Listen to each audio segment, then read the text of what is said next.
A pesar de esas dificultades, Sacha es una gran luchadora, es licenciada en Comunicación Audiovisual, doctorando en Teoría de los Lenguajes y desarrolladora del blog Mundo Asperger, un blog muy activo y que os invito a visitar. Ha formado parte de la Junta Directiva de la Asociación Asperger Valencia y es autora de 2 libros sobre el tema, Síndrome de Asperger, Síndrome Invisible, y el último, recién salido, que lo tenemos, tenemos los 2 fuera en el stand, pero este es primicia hoy, es No le vengas con cuentos a quien sabe de leyendas, narraciones neuroatípicas. Sacha estará fuera para firmar los libros suyos, ¿no? Los que hayáis comprado los libros. Entonces, seguro que como yo ya estáis deseando escuchar su experiencia personal y que ella ha querido llamar la familia mixta. Así que os dejo con Sacha Sánchez Pardíñez.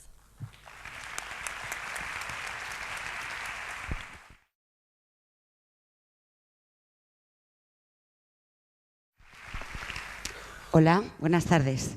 Yo voy a empezar del revés. Toda la gente hace los agradecimientos al terminar. Yo voy a empezar dando las gracias a Spalí por darme la oportunidad de venir a hablar con vosotros. Vais a notar 2 cosas en lo que voy a hacer esta tarde. Vais a notar que tengo rasgos Asperger, porque no voy a hacer las cosas tal como se suelen hacer, ni siquiera en un evento como este. Y vais a notar que se puede aprender mucho de una forma muy positiva, simplemente conociendo a personas Asperger que ya han pasado antes por las cosas por las que estáis pasando, por las que vais a pasar o por las que pasan personas a las que conocéis. Yo entiendo que si estáis hoy aquí es porque conocéis a alguien con Asperger o creéis que en un futuro lo vais a conocer. Tanto si sois profesionales, si sois profesores, maestros, psicólogos, psiquiatras, neurólogos, no sé, como si sois familiares, ¿no? Papás, mamás, hermanos, hermanas, abuelitos. En estos eventos nos juntamos todos, ¿eh? Entonces, yo no soy psicóloga, yo no soy una profesional de la psicología, no os puedo hablar desde ese punto de vista, pero tengo 2 cosas a mi favor. Una es que tengo, exactamente como decía Ed Carne, hijo y medio Asperger, ahora lo explico. Y la otra es que yo también tengo el síndrome de Asperger, ¿vale? Lo de mi hijo y medio, os cuento. En mi familia somos 4 personas. Os decía, en mi familia somos 4 personas. Mi marido es el único neurotípico, un mártir. Yo a veces pienso que le cambiaría el lugar a cualquiera, ¿no? Pero hasta ahora se va a comprar tabaco y vuelve siempre, o sea que algo positivo habrá. Luego tengo 2 hijos. El mayor tiene el diagnóstico del síndrome de Asperger, ahora tiene ese diagnóstico. Para llegar a ese diagnóstico primero pasó por el diagnóstico de al niño le pasa algo, por eso hemos pasado casi todos los papás. Después el diagnóstico de todo apunta que es un trastorno general del desarrollo.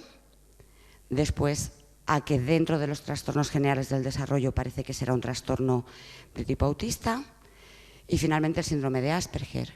Hoy en día, de acuerdo a los diferentes tipos de criterio diagnóstico, pues tendréis hijos, alumnos, hermanos y tal, que sean autistas o que tengan el síndrome de Asperger. Sabéis, os lo habrán dicho hoy también, que con el nuevo manual de diagnóstico el trastorno de Asperger ha desaparecido. Bueno, el caso es que hemos pasado por multitud de diagnósticos hasta llegar al de síndrome de Asperger, que a mí, después de investigarlo y después de estudiarlo bastante a fondo, me parece que es el más adecuado, el que más se aproxima a las características de mi hijo. Con el tiempo, después de tener el diagnóstico de mi hijo, el concreto, porque para llegar hasta este, ya os digo que hemos pasado por 4 años de diagnósticos diferentes, como la mayoría de vosotros supongo, pues me di cuenta de que las dificultades a las que mi hijo se enfrentaba en el día a día y los problemas que mi hijo tenía eran problemas muy similares a los que yo había tenido a su misma edad.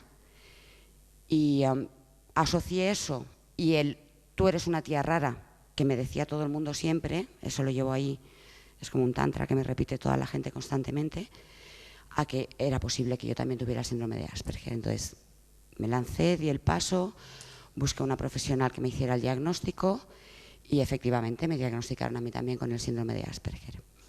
¿Qué es lo bueno de que yo tenga síndrome de Asperger? Tiene su parte positiva.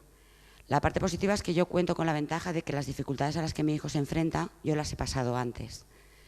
Y a lo mejor no sé resolverlas, a lo mejor no sé ayudarle, pero sí sé cómo se siente. Es muy importante para ellos encontrar a alguien cerca que pueda entender cómo se sienten, ¿vale?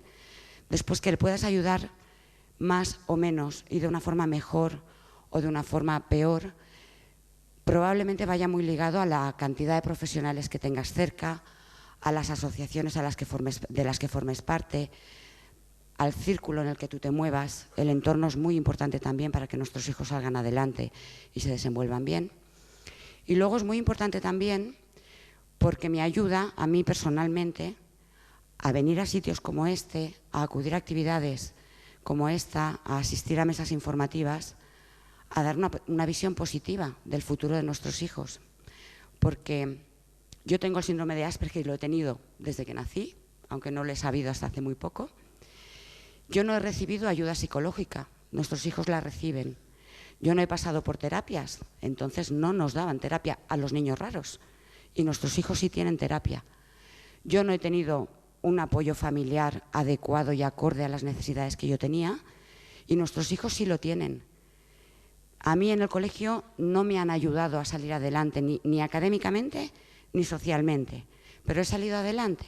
Y si yo he podido hacer eso sin la ayuda de nadie, sin nadie a mi lado allanando mi camino y quitando las piedras del medio, y hoy en día tengo un trabajo, tengo una familia, tengo unos hijos, tengo amigos, tengo vida social y me divierto, que es lo importante, soy lo que en cierto modo se puede decir feliz.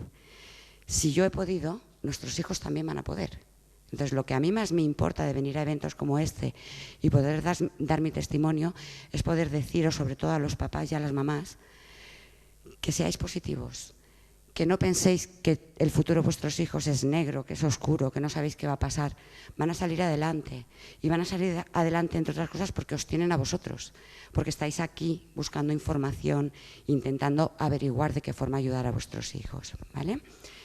Aparte de esto, yo quiero hablar con vosotros de una forma interactiva. Lleváis todo el día aquí aguantando muchísima información que cuesta mucho de asimilar y creo que mi testimonio os va a llegar mucho más y lo vais a entender mucho más si colaboráis conmigo un poquito. Entonces, os voy a pedir un favor. Yo traigo aquí una pequeña pelota, es de plástico, no pesa, no, si te golpea no te va a hacer daño. Voy a lanzarla. Solo pido que la persona que la coja, por favor, se ponga de pie, ¿vale? Menos mal, ya creía que se me venía abajo todo lo que tenía preparado hoy. Bueno, hazme un favor. Coge la pelota, póntela sobre la cabeza y sujétala. Vale, ¿lo veis? ¿Estáis viéndolo todos? ¿Estáis mirándolo todos? ¿No te sientes un poco extraño? ¿Un puntito ridículo? ¿Notas que estás llamando la atención, no? Que todo el mundo te está mirando a ti, todo el mundo te observa a ti, toda la sala está ahora mismo pendiente de ti, ¿verdad? Todos le miráis. Vale.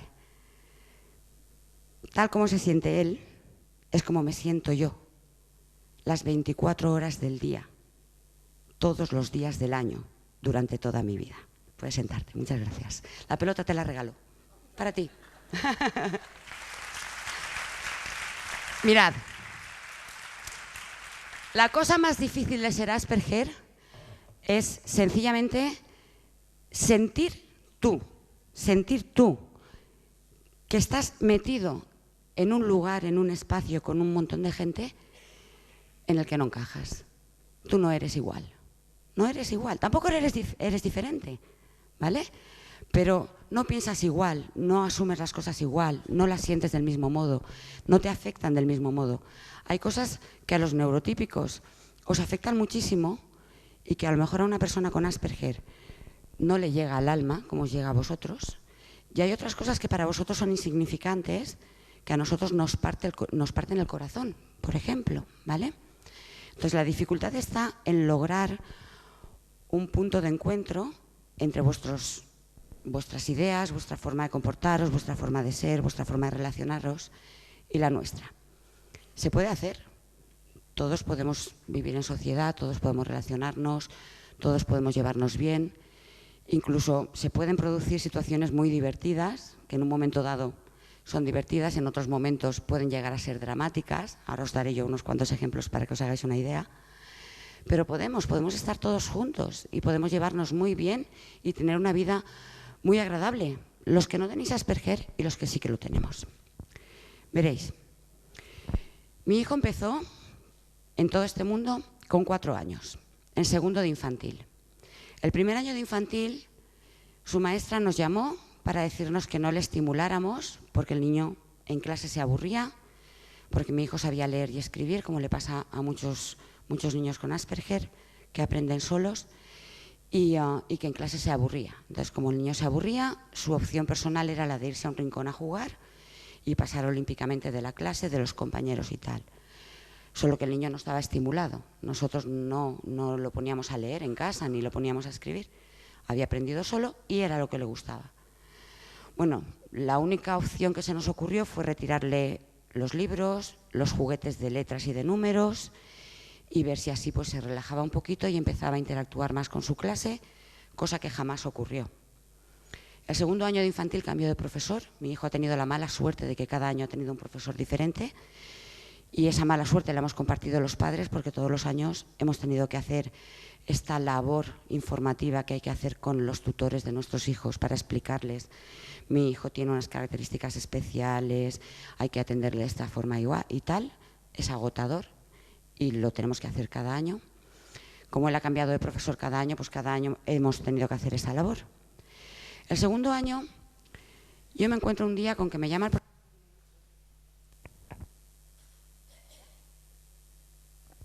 ¿Ahora? Sí. Bueno, me llama su maestro y me dice que el niño tenía problemas en clase, problemas de socialización, no problemas académicos. Que algo pasaba, que el niño no se quería relacionar con los demás niños, que en cuanto alguno de los demás críos le decía algo se echaba a llorar, que las pataletas que tenía eran muy infantiles ya para tener la edad que tenía, y que algo estaba ocurriendo. Y me plantea la posibilidad de que la psicóloga escolar le haga una valoración y vea cuál es la razón por la que no se lleva bien con los compañeros y no quiere estar con los compañeros. Y claro, no vas a decir que no, claro, adelante, que coja al niño, que lo evalúe, que vea lo que le pasa, y nosotros vamos a empezar a prestar atención en casa, cuando salgamos por ahí, a ver si es verdad que fuera de casa hace lo mismo. Y efectivamente, mi hijo siempre estaba solo, pero además es que era su opción personal estar solo.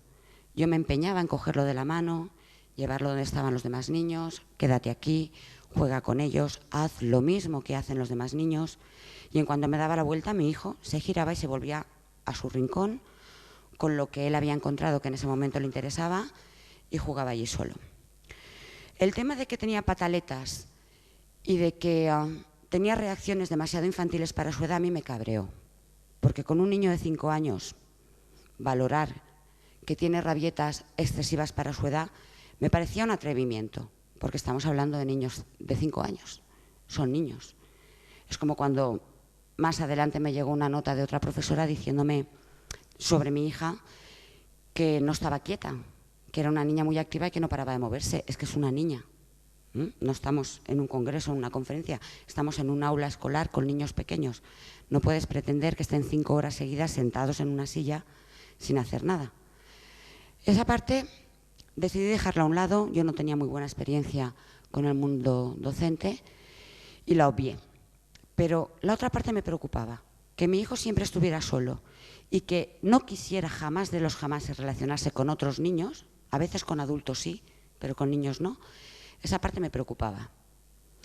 Y me encuentro un día con que me llaman, profesor, los profesores de otras actividades, o sea, el tutor y los de otras actividades, la psicóloga escolar, el director de entonces, el jefe de estudios, no sé, allí había 20 personas que formaban parte del centro escolar para hablar conmigo y con el papá. Y allá que vamos, a ver qué está pasando. Entonces llegamos y nos encontramos con que yo tengo un hijo violento, con que mi hijo lanza tijeras, lanza cuchillos o agarra del cuello a los compañeros de clase, y que mi hijo tiene reacciones agresivas que hay que controlar. Y eso ya no era mi hijo. Yo a mi hijo lo conocía y yo sabía que eso no era mi hijo. Lo que a mí me estaban presentando no era mi hijo.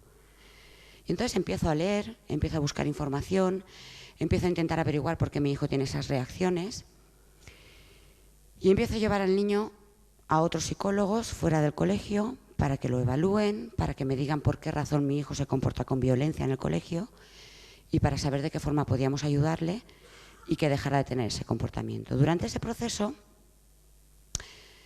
mi hijo se encuentra con un problema muy gordo en el colegio, le lanza un cuchillo en el comedor a uno de los compañeros. Afortunadamente los cuchillos, sabéis que no tienen filo, no tienen hoja, no tienen nada. Me lo mandan a casa diciéndome que lo más probable es que lo expedienten y que eso figure en su expediente para un futuro, que el claustro de profesores se va a reunir para decidir si a mi hijo lo expulsaban. Y mi hijo desde ese día comienza a orinarse en la cama. 3 años controlando esfínteres y empieza a orinarse en la cama. Aquello era incomprensible, no respondía a ninguna razón. Y un día, una mañana me levanto, voy a vestir a mi hijo para ir al colegio y cuando se sienta en la cama y le presento la ropa encima de la cama que se tenía que poner, mi hijo se echa a llorar y me dice: mamá, por favor, si me quieres, no me hagas ir al colegio. Yo creo que es la peor experiencia que he tenido en mi vida, la peor. He tenido muchas muy duras. Pero saber que yo tenía que llevar a mi hijo a un sitio donde mi hijo lo único que hacía era sufrir y donde a mi hijo le estaban etiquetando y lo estaban valorando como algo que no era, para mí fue un drama, un drama. Y llevé al niño al colegio, pero me fui con él. Me fui con él, entré en la dirección, hablé con el director del colegio y le pregunté directamente: dime qué le está pasando a mi hijo en el colegio, porque mi hijo no es un niño violento, es un niño muy dulce. Y mi hijo hoy me ha pedido que no lo traiga porque está sufriendo aquí. Y el director, con todo su buen sentido del humor, él pensaba que tenía mucho sentido del humor, me dice: nada, cosas de niños. A tu hijo en el pasillo, los demás niños le pegan. Cuando van a entrar a clase, tiran de la mochila de él para que él sea el último en acceder al aula. Cuando entran en la clase, nadie se quiere sentar con él. Cuando están en el comedor, le insultan y le tiran la comida al suelo. Pero son cosas de niños. No te preocupes, que son cosas de niños. Claro, yo ya iba calentita, porque yo venía de la frase de mi hijo. Y lo primero que le dije fue que cosas de niños nada, que aquello era una situación terrible para un niño y sobre todo para un niño tan pequeño. Y entonces él me reconoce y me dice: lo cierto es que yo he presenciado situaciones verdaderamente brutales y verdaderamente duras para un niño de 5 años. Y yo le pregunto: ¿y qué estás haciendo? Y me dice: mujer, por el momento intento evitar que tu hijo le lance un cuchillo a otro niño en el comedor. Hombre, deberíamos saber por qué mi hijo le ha lanzado un cuchillo al otro niño en el comedor. Entiendo, ¿no? Vamos a llamar a mi hijo, vamos a llamar a los monitores de comedor y vamos a tener una charlita. Y eso hicimos. Y nos sentamos. Y entonces me encuentro, imaginad la situación, mi hijo aún no tenía el diagnóstico. Estaba en proceso estaba en ese momento con el diagnóstico, con la etiqueta de el niño tiene algo, pero aún no sabíamos qué. Y me encuentro con un niño que no tiene diagnóstico, pero que evidentemente tiene una serie de dificultades, que le ha lanzado en una ocasión un cuchillo a un compañero en el comedor, con violencia, con fuerza, y con un director de colegio que me acaba de reconocer, el mismo Ros, que mi hijo sufre acoso escolar, pero que son cosas de niños. Y entonces la gente del comedor, yo no los conocía, es la primera vez que me reúno con ellos, me dicen: mira, el compañero que se sienta al lado de tu hijo en el comedor, hace 3, 4 días, le ha dicho, Adrià se llama mi hijo, coge uno de los cuchillos de clase, sentado al lado, líder de clase, sabéis que siempre hay una persona que maneja al resto del grupo, ¿no? El líder de clase se sentaba junto a mi hijo en el comedor. Y este muchacho le dice a mi hijo: coges el cuchillo y te lo pones bajo la oreja y aprietas por el cuello y vas cortando hasta que llegues a la otra oreja. Porque quiero ver cómo sangras. Porque si no lo haces y no te veo sangrar, Cuando llegue a mi casa voy a coger una escopeta que tiene mi padre, la voy a meter en mi mochila, mañana la voy a traer al comedor y te voy a pegar un tiro. Mi hijo no tenía diagnóstico, pero mi hijo tenía el síndrome de Asperger. Y con 5 años entenderéis que era muy literal, muy literal. Pero el que se quedó en mi casa y al que expedientaron porque cogió el cuchillo y se lo lanzó a su compañero de clase fue mi hijo. El otro niño se quedó como estaba. Aquí no ha pasado nada. No ha pasado nada porque es que tu hijo ha exagerado. Es que cómo un niño se toma en serio semejante frase. Es una broma de críos. Los padres del otro niño, cuando fuimos a hablar con ellos, nos dijo: no sabemos de dónde se lo ha sacado. Nosotros no tenemos escopeta, evidentemente. El niño no juega con videojuegos violentos ni agresivos. Lo habrá visto en la televisión. No sabemos qué puede estar ocurriendo. Alternativa: separamos a los niños. Cogemos al líder de clase, lo dejamos con el resto de compañeros del comedor y de clase, y a tu hijo, que es el que tiene problemas con el líder de clase, nos lo llevamos a una mesa con niños pequeñitos. Así ya de paso, si tiene una explosión de carácter o tiene una rabieta, pues bueno, está con los pequeños y pasa desapercibido. Con lo cual la socialización de mi hijo, que ya era muy reducida, pasa a ser nula. ¿Vale? Esto os lo cuento porque quiero que os metáis en papel y entendáis la situación en la que mi hijo se encuentra en el colegio.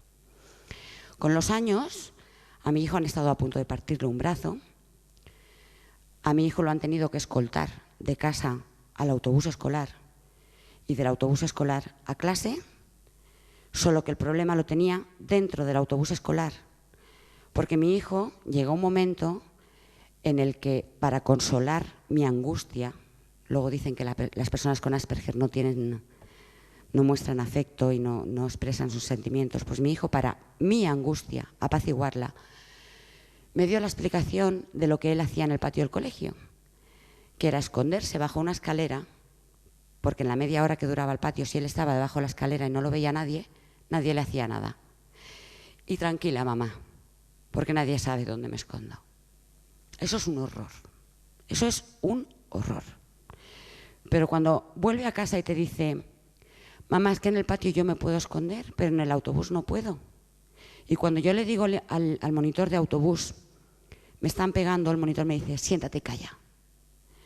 Y cuando yo le digo al conductor del autobús: por favor ayúdame porque me están pegando, el conductor del autobús me dice: que te pongas el cinturón. Y así ha pasado mi hijo 6 años. 6. Cuando llega a sexto se encuentra con que es alumno de la clase de los mayores. Los de su clase, él ya sabía con quién se podía relacionar y con quién no, se apartaba de quienes no podía tener a su lado porque creaban conflictos y se juntaba pues con aquellos que sí que le habían aceptado como era e incluso le ayudaban. Teníamos un par de personas que ejercían de alumno tutor, que le echaban una manita cuando él tenía dificultades. Y bueno, pues con esta gente se relacionaba y ya está, ¿no? En sexto se convierte en alumno del último curso, no hay más mayores en el patio que puedan agredirle y que puedan ir a por él, no hay más mayores en el autobús que puedan ir a por él y empieza a respirar.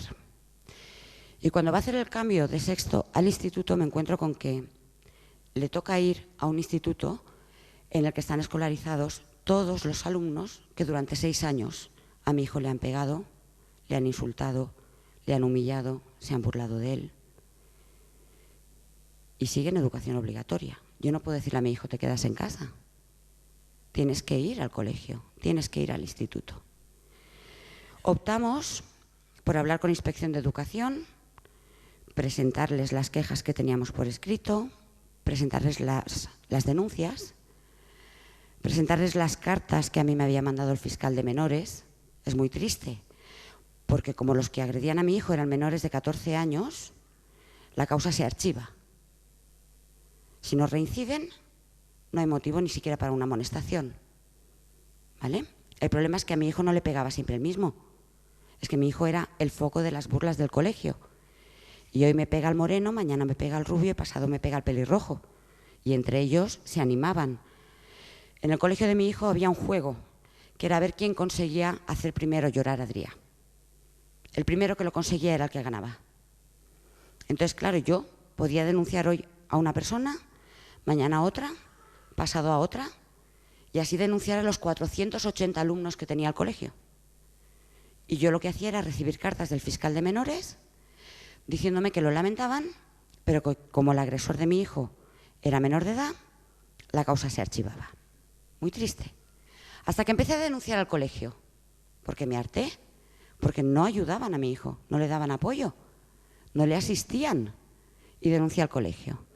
Y entonces lo que gané fue un enfrentamiento directo contra el colegio. Se lo tomaron como algo personal. Esta mujer está aquí para fastidiarnos y para que nos expedienten, no sé qué les hacen, no tengo ni idea de lo que les hacen, pero el colegio empezó a hacernos la vida imposible, a no tramitarnos becas, a no darnos plazas de comedor cuando teníamos derecho a ellas, a, no sé, hasta el punto de que mi hijo volviera a casa con el doble de deberes que otros compañeros. O sea, era importante aquello.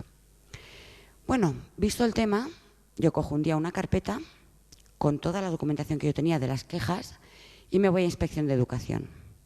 Solicito una cita con el inspector y consigo reunirme directamente con el inspector. Y cuando hablo con él, lo primero que me dice el señor es: no nos consta nada. Qué interesante. Porque yo en el colegio había presentado como 200 quejas, de las cuales yo tenía resguardo por escrito, ¿vale? Pedid siempre el sello con registro de entrada, y a ellos no les constaba nada. Yo tenía 3 cartas de la Fiscalía de Menores y a ellos no les constaba nada. Así que saqué la carpeta, saqué los documentos y le dije: pues aquí lo tiene. Si hasta ahora no le consta y toda esta información a usted no ha llegado, se la hago llegar yo. Vamos por fechas, vamos por días, vamos por niños, como usted quiera, pero vamos a verlo, uno por uno. Me empeciné, fui muy cabezona, fui muy mal educada a veces y ahí perdí la razón. Deberíais mantener la paciencia y ser siempre educados, porque si no perdéis la razón, ¿eh? El caso es que conseguí que finalmente a mi hijo, a la hora de entrar en el instituto, me lo escolarizaran en otro instituto que no era el que le correspondía por zona. Así por lo menos empezaba de cero. Allá donde iba no tenía etiquetas, nadie lo conocía, nadie sabía que tenía el síndrome de Asperger y se había liberado de todos los compañeros con los que había tenido dificultades antes. En el momento en el que mi hijo entró en el instituto, mi hijo ya no estaba yendo a terapia, no la necesitaba en ese momento. Estaba escolarizado con normalidad, no tenía ACIS, no ha tenido nunca adaptaciones curriculares y optamos por escolarizarle con normalidad, como si no tuviera ninguna dificultad ni ninguna necesidad educativa especial. Sí, hablamos con la dirección del centro, hablamos con el claustro de profesores, les explicamos la situación, pero sobre todo incidimos en que era un niño que había pasado por un proceso de acoso escolar muy intenso. No incidimos tanto en que tenía síndrome de Asperger, porque sobre todo en ese momento a él no le influía, ¿vale? Bien, mi hijo está ahora en segundo del instituto. Ahora no he tocado. Parece que funciona otro poquito. Está escolarizado con normalidad, tiene amigos, tiene compañeros, no ha vuelto a sufrir acoso escolar, no le han vuelto a molestar, no le han vuelto a pegar. Y está fenomenal. Y sonríe, que es lo importante. Nosotros ahora nos encontramos con la dificultad de que para mi hijo no podemos pedir becas, no podemos pedir ayudas, no podemos pedir apoyo especial. Primera, porque en inspección también nos han hecho cruz y raya, no nos ayudan mucho. Y segunda, porque mi hijo está escolarizado en un centro que no es el que le corresponde. Y como es una opción personal de los papás haberlo llevado a un centro que no es el que le corresponde, pues no tenemos derecho a solicitar becas de ningún tipo, ni de comedor, ni de transporte, ni de nada. Porque los papás, por una decisión personal, porque a nosotros nos ha dado la gana, nos lo hemos llevado a un centro escolar que no es el que le corresponde. Ahora estamos con esa lucha, porque claro, ahora hay que demostrar que mi hijo está escolarizado en un centro que no es el que le corresponde, no porque a los papás nos haya dado la gana, sino porque era una necesidad imperiosa. Y que desde que está en ese centro, mi hijo no ha vuelto a necesitar un ansiolítico, no ha vuelto a necesitar una terapia, y no ha vuelto a necesitar apoyo psicológico ni apoyo farmacológico, porque ha pasado por todas las fases, ha pasado por todo. Afortunadamente está bien, una vez se ha librado del acoso escolar, lleva una vida muy tranquila y se le ve bastante contento, y eso es lo que nos anima a los papás pues, a continuar adelante, y a que si ahora se nos ha presentado por delante otra guerra, pues la vamos a defender, ¿no? Vamos a luchar y vamos a intentar sacarla adelante. No porque mi hijo necesite ahora en este momento algo, sino porque es que hay muchos más niños que están en este momento en una situación como la que mi hijo ha pasado, o porque se puede encontrar también en un futuro en una situación similar. Bueno, mientras pasamos todo este proceso con mi hijo, que os podéis imaginar que es durísimo, que es terrible, nos encontramos con que mi hija empieza a mostrar comportamientos diferentes, ¿vale? Unas manías muy absorbentes, una forma de hablar muy peculiar, un vocabulario muy rebuscado, una forma muy exclusiva de relacionarse. Ella sí tenía amigas, pero tenía sus 2, 3 amigas y de ahí no las sacabas. Y entonces, claro, ya sabiendo cuál era el historial de mi hijo, en el colegio me plantean que puede estar pasando algo con la niña. Bueno, vamos allá. Vamos a hacerle pruebas diagnósticas a la niña y vamos a ver lo que pasa. Y empezamos con el proceso con mi hija. Aquí viene lo de que yo tengo un hijo y medio con Asperger. Mi hija en todos los test de diagnóstico, y llevamos 3 años haciéndole pruebas, test, etcétera, en todos ha sacado las puntuaciones de corte. Entonces, claro, ningún psicólogo ni psiquiatra sería tan loco como para decir que sí que tiene el síndrome de Asperger o que no tiene el síndrome de Asperger. Está en la media, está con la puntuación de corte. Claro, yo convivo con ella, yo veo los comportamientos que tiene, veo las reacciones que tiene, y a mi entender tiene el síndrome de Asperger. Pero también los profesionales tienen razón cuando me dicen que puede ser un comportamiento por imitación, porque es lo que ve en casa. En mi casa vivimos con rutinas, tenemos horarios, tenemos costumbres, cada uno dispone de su espacio personal, son necesidades que tenemos, y la niña desde que ha nacido que está en un entorno así, con lo cual puede ser un comportamiento de imitación o realmente que sí que tenga también el síndrome de Asperger. Ahí está el tema de la genética, ¿no? Y del componente hereditario. Bueno, seguimos sin diagnóstico. Tenemos un hijo y medio con Asperger y media hija sin Asperger, un papá que no tiene Asperger, y con todo este proceso y todo el sufrimiento, sobre todo de mi hijo, yo empiezo a recordar que cuando yo era joven, cuando yo era niña, a mí me ocurría lo mismo.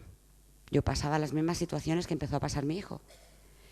Y entonces, en casa, que ya empiezas a prestar más atención, ya empiezas a tener un diagnóstico más concreto, ya sabes en qué terreno te estás moviendo, comienzan a darse situaciones muy curiosas, como que el niño diga determinada cosa o tenga una reacción concreta en una situación y papá me diga, fíjate qué reacción más rara ha tenido el nene.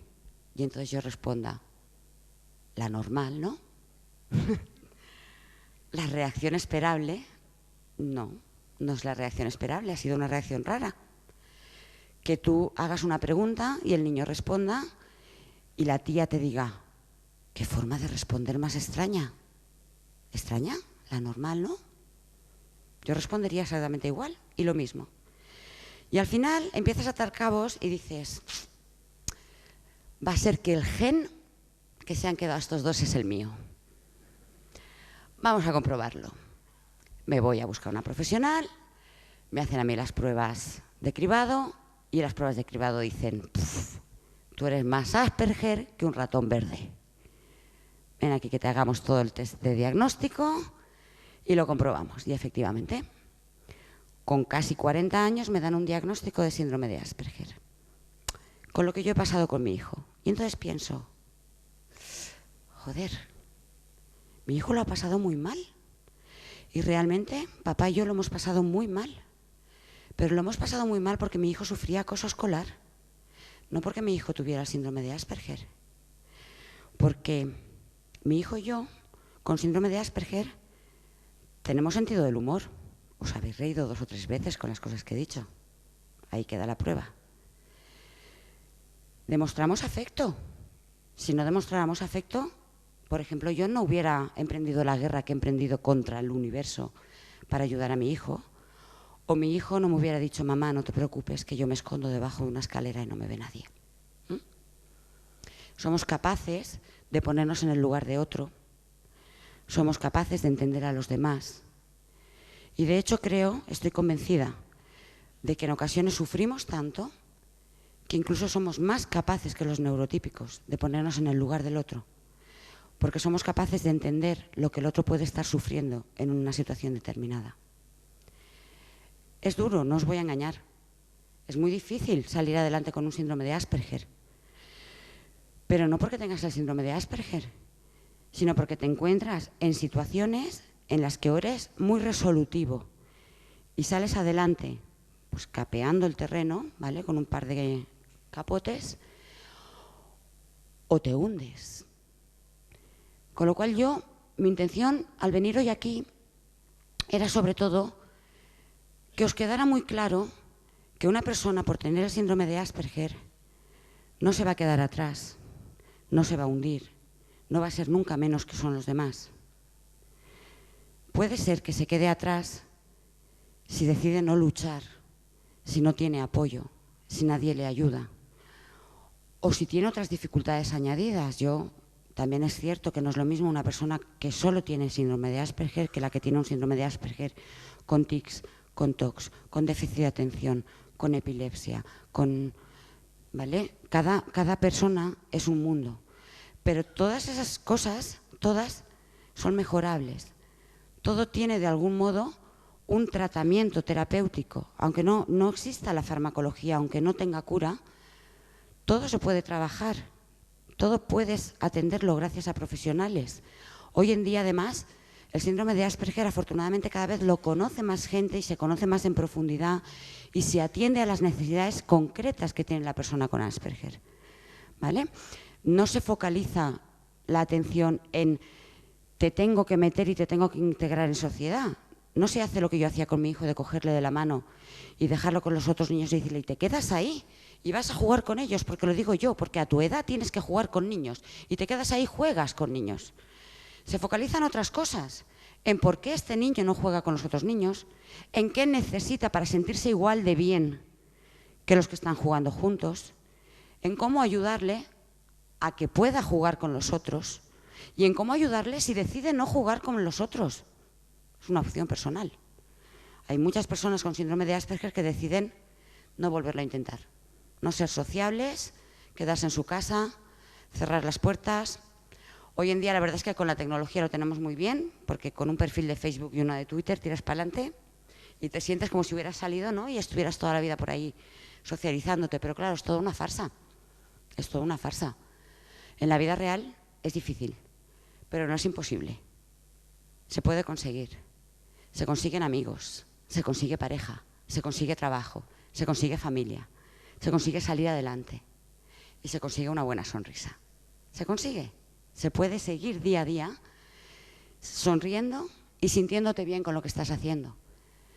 Entonces, aparte de transmitiros esta visión positiva, yo quiero también hacer mucho hincapié en la importancia que tiene que entre vosotros os echéis una manita, porque vosotros sois los que sabéis en qué terreno os estáis moviendo y hasta qué punto las arenas son movedizas. Es muy importante el asociacionismo, es muy importante que tengáis buena relación con los terapeutas de vuestros hijos, con los maestros de vuestros hijos, aunque cada año tengáis que hacer este proceso de adiestramiento en el colegio, ¿vale? Hacedlo, no os rindáis, no os canséis.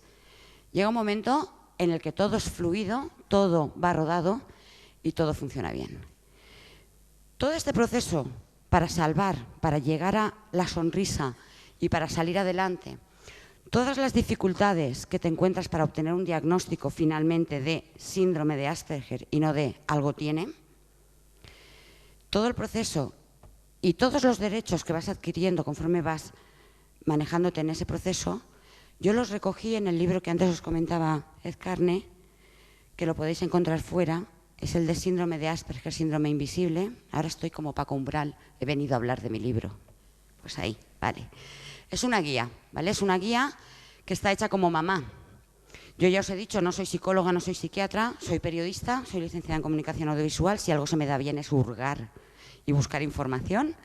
Entonces, lo que he hecho ha sido dedicar mucho tiempo al síndrome de Asperger y al acoso escolar, recopilar la información que me parecía que como madre me hubiera sido útil en mi momento y colocarla ahí, pasito a pasito, desde que eres niño hasta que llegas a ser un adulto.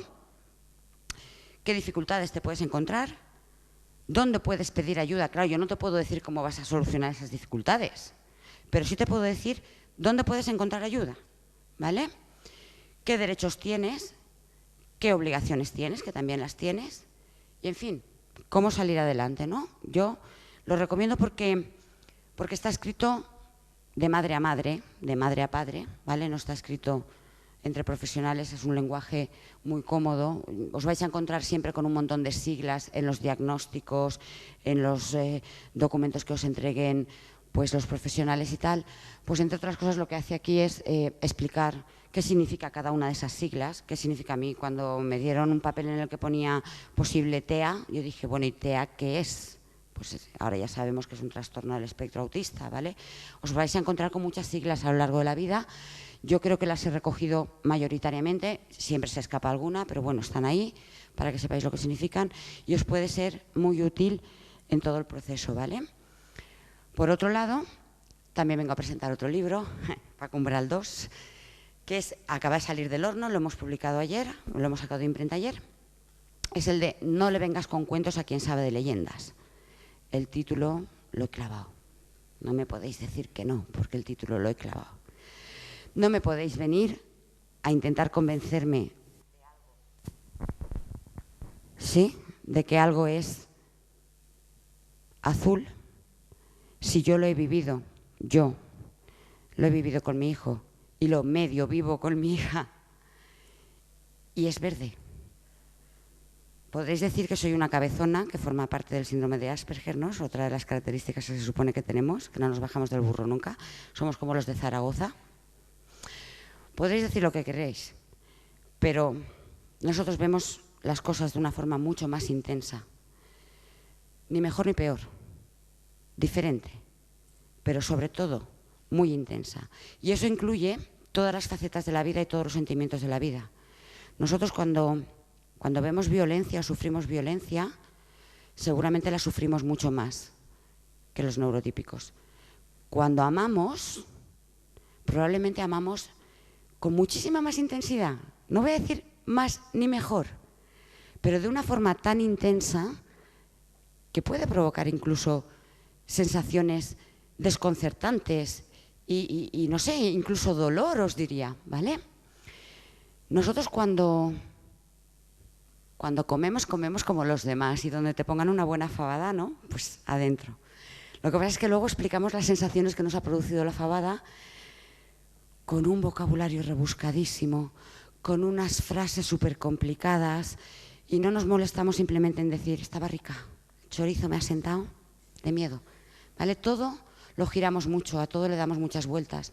Pero es que una misma cosa, un plato de fabada, lo puedes ver como un plato que lleva judías, lleva chorizo, lleva tocino y que está muy bueno cuando lo paladeas, o lo puedes ver como un montón de ingredientes que han sido cocidos durante 40 minutos por separado, más un sofrito que ha habido antes con tomate y el chorizo lo han traído de no sé dónde, mientras la morcilla.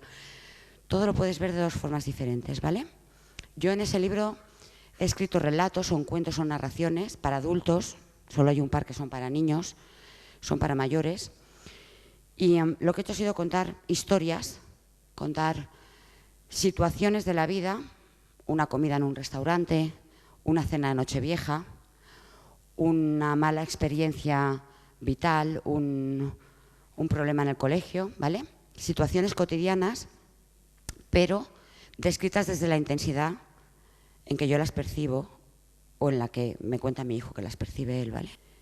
Que es sencillamente que tengáis en cuenta cada vez que os juntéis con una persona que tiene Asperger o que tengáis cerca o que le deis clase a una persona con Asperger o que le hagáis terapia a una persona con Asperger, es que tengáis en cuenta una sola frase, que no se os olvide, una sola frase, que dice que los Asperger somos insoportablemente adorables y adorablemente insoportables.